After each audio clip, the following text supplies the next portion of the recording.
This is my first post, so I'm sorry about the storytelling. This story takes place several years ago. At this time, I, 18M, and my biological sister, 15F, had always gotten into arguments. They would be small, petty things, but then they blew up because we just didn't get along. My father at the time was in his third marriage, and his new wife brought in 3 daughters. So I had 4 younger sisters, 1 biological sister, and 3 stepsisters. My father was in the military, and we got sent to a military station in Japan. One day, during a summer before school, our parents told us 3 teenagers, my biological sister, stepsister, and I, that one of us would be sent back to our families in the United States due to the constant fighting. It was ultimately decided that my biological sister would be sent back to live with our biological mother, while the rest of us stayed. At the start of the school year, I was starting 12th grade, my stepsister was in 10th grade, and my biological sister would be starting her freshman year of high school. A few months into the school year, I got brought into my parents' room saying, "We need to talk." To my shock, my biological sister had accused me of sexual assault, and said it happened when we were kids. My parents asked me about what she could be talking about, and the only incident was when I was 11, and said something inappropriate in front of her that I had learned on the internet. I got apprehended for it and was taught my lesson.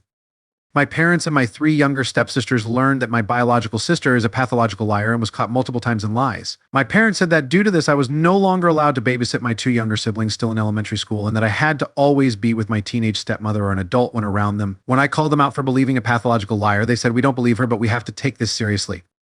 My response to them was, "If you take this seriously, then you are fueling her fire more." This led to me being shunned by most of my family on both my mom's and dad's sides, except for an aunt, uncle, and a few cousins.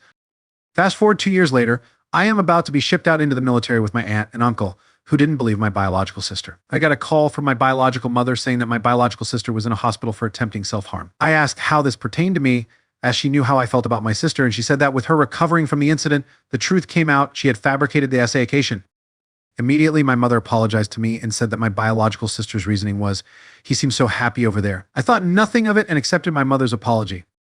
Fast forward to today, where I have moved on with my life but still have not forgiven her or plan to. I have served almost 6 years in the military, and most of my family has tried to or did apologize for everything that happened with my sister. They didn't believe her for a second. My same family keeps asking if I would ever sit down with her to talk it out, and I always refuse, saying I love her as a sister, but I will never like her as a person. She has told her family that she's willing to patch things up if I apologize to her about the situation, and I outright laughed and said, "Hell no." My family keeps hounding me, saying that she's my only real sibling, but I have 3 younger sisters, my stepsisters, who still view me as their older brother with no issues, and I am now uncle to my sister's new son. I don't feel that I have any obligation to sit down with her to fix things because of the seriousness of her action. But my family is saying that I should mend things since that is my blood, and blood is family. Relevant comments. In 2007 OP, has your sister ever sincerely apologized to you? Has she made any attempts to do so? Has your family pushed her to apologize to you with the same energy they are pursuing to have you reconcile with her? I'm also confused about what you are supposed to apologize for: childhood fighting, being happy and moving on without her. Based on what was written and the severity of the matter, you're not the one at fault here. You have no obligation to initiate the reconciliation. I'm truly baffled as to why your family is seemingly putting all the burden on you, and having her initiate the conversation would assist her mental recovery by taking accountability for her actions. What a messed up situation. OP's response. She has never officially tried to apologize. There was a time when we were almost in the same house, and I got a hotel to avoid causing drama in my parents' house but got backlash for it.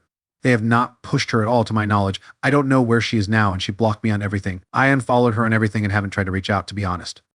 Supposedly, she wanted me to apologize for the comment I made when I was younger and for trying to get the family to hate her. Most of what I know of her is told to me by other family members, but she's now burning bridges with other family members too. Chip666, how is your relationship with your dad and stepmother now? OP's response. I have made amends with my father and stepmother since I've been in therapy for some time now, but I still hold it against them whenever it comes back up. My father and stepmom got divorced, but I still see her daughters as my family since they were still talking to me and siding with me during the whole thing. From what I understand, my biological sister burned bridges with my father and stepmother. Update. Sorry if the post is badly written. I am new to Reddit. First, I would like to say thank you for everyone's kind words and the messages I received. It helped me more than I thought it would. No one in my family found this post or knows about the original, but there are a few updates. First, I saw a lot of people asking, what do I have to apologize for? For context, I was told to apologize for trying to make the family hate her and for my comment when I was 11, but I had already apologized for that when it happened. Second, I was forced into the same house as her for us to reconcile during the holidays. I went to visit my father and stepmom when they were still together and wasn't told that my biological sister would be there too. To my surprise, she was sitting on the couch when I walked in, and I immediately left, angry and yelling at my family. I spent my own money on a hotel nearby and said I would visit when appropriate, but was met with backlash because she was willing to talk, but I had to apologize. I refused and stayed in my hotel, upset that I was tricked. Thirdly, my biological sister is still living with my biological mother and is finally getting kicked out for lying. My mother and father had admitted that. At first, they couldn't believe it, but after having her in their house, it was clear what happened. I was talking to some family members who supported me during the time and found out she has no more bridges left with anyone in the family because she burned them when they thought they were helping her. We also found that she had made multiple false essay statements toward other men and other family members. To my knowledge, my sister was never touched in that way, but we both got beatings and were starved a few times. She burned my father's bridge too, and she just burned my mother's bridge. Now her mother is kicking her out of the house and has apologized to me again, which seemed honest. I have gone no contact NC with my sister and a few family members, but I've been in therapy for a few years and am trying to allow people back in after conversations. Thank you, everyone, again for your messages, and thank you for believing in my story. I will update you if anything else happens.